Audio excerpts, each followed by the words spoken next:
Now that the Nightmare Dungeons have been buffed, it is only natural that we want to be doing Nightmare Dungeons because they are going to yield you that much more experience. They are going to yield you that much more legendary items, ancestral items, sacred items, depending on the world tier that you are finding yourself right now. But that means that we can stop now doing the previous dungeons that we were doing prior to the update for the Nightmare Dungeons experience. But what if we can actually combine all of that stuff together to make our leveling experience that much faster and possibly get it the triple the experience that you would normally get in your Nightmare Dungeons? What is up, you damn gorgeous and beautiful gamers? Welcome back to RPJames. This is Mariel Kona. In the internet, more like this goes about RPGs, like the content, like it never is appreciated, and also that you're a gorgeous and beautiful person. You are indeed a gorgeous and beautiful person. So, what is it that we're going to be doing? What we're going to be doing is just going to be 2 dungeons specifically. You have to be aware that when it comes to Nightmare Dungeons, not all of the dungeons that you have in the game are going to be available for the Nightmare Dungeons setting. There's just going to be a couple of them.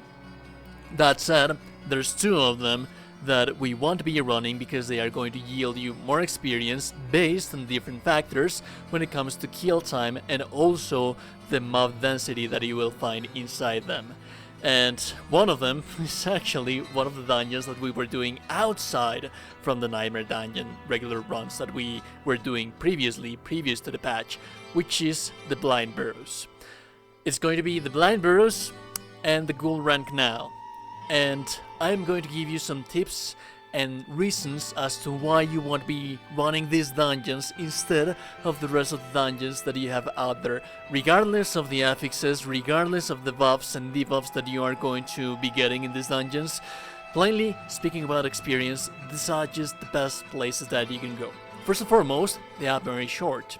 They are very short and they are also fairly, I wouldn't like to say linear, but the paths are not, they do not diverge that much, like what happens with different dungeons that you have on this setting for the Nightmare Dungeons, and also the mob density. These dungeons are usually going to have spiders that are going to explode and turn into more spiders, meaning that it's going to yield you that much more experience, and most of the events that you are going to find in these dungeons, you guessed it, they are going to have more spiders. And since they are going to have more spiders, they are going to be dying over and over again, spawning even more spiders, and you're going to be able to get that much more experience. The other amazing thing about this thing is that it's not going to have that many archers and range enemies, if they are going to have any whatsoever. And that is very important because for you to clear your runs, you want to have your enemies as clustered up as possible. And in this place, this is going to be the highest place where you're going to find the clustered up enemies in the entire Nightmare Dungeons that you have right now. So it is just going to be on Ghoul Rank now and the Blind Burrows. The other amazing thing is that there is no CC in these dungeons. There are no enemies in here that are going to CC you. Just occasionally when you see those enemies that have the cold affix, those can most definitely freeze you, but that is just a random encounter that you can find in every single dungeon. Whereas, in different Nightmare Dungeons, you have many enemies that have native CC potential, like for example the serpents when they have their eyes and they are just spamming them over and over again. And it's difficult for you to both stay alive and to be efficient and to be killing stuff fast, which is what interests us. So, then again, these are just going to be very simple dungeons to clear. They are going to be very easy. The mob density in here is going to be amazing. It's going to be higher than the rest of the dungeons. And because of that mob density that you have in these dungeons, they usually give double, even triple the experience, provided that you're lucky enough to get those specific events that spawn in dungeons. They not always have the same events, but when you have the spiders events on the shrines instead of the dungeons, they are going to yield you that much more experience. So this is going to work best if you are in a party of friends, if you are with your groups of friends. It is going to most definitely work solo as well. This is something that you can do, but it's going to take a little bit more time. And then again, you have to be lucky enough to get these dungeons. Again, Gold Run Canal and Blind Burrows.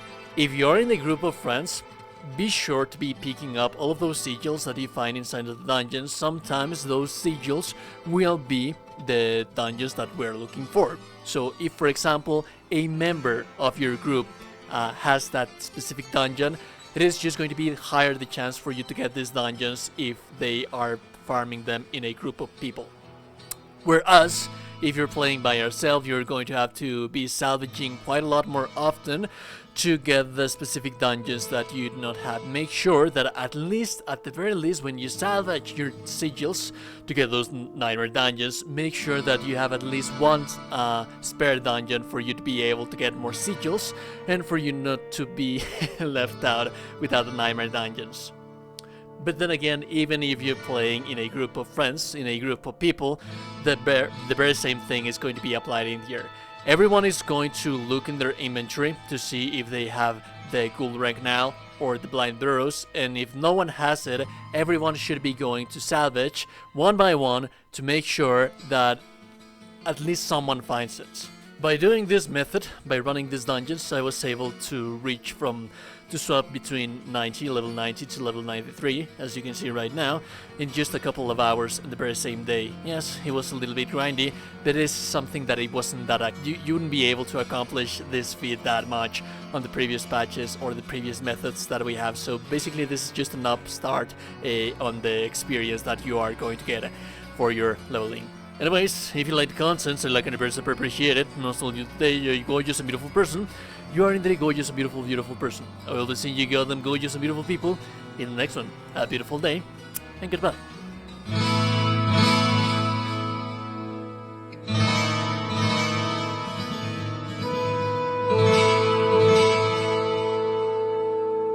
Yeah.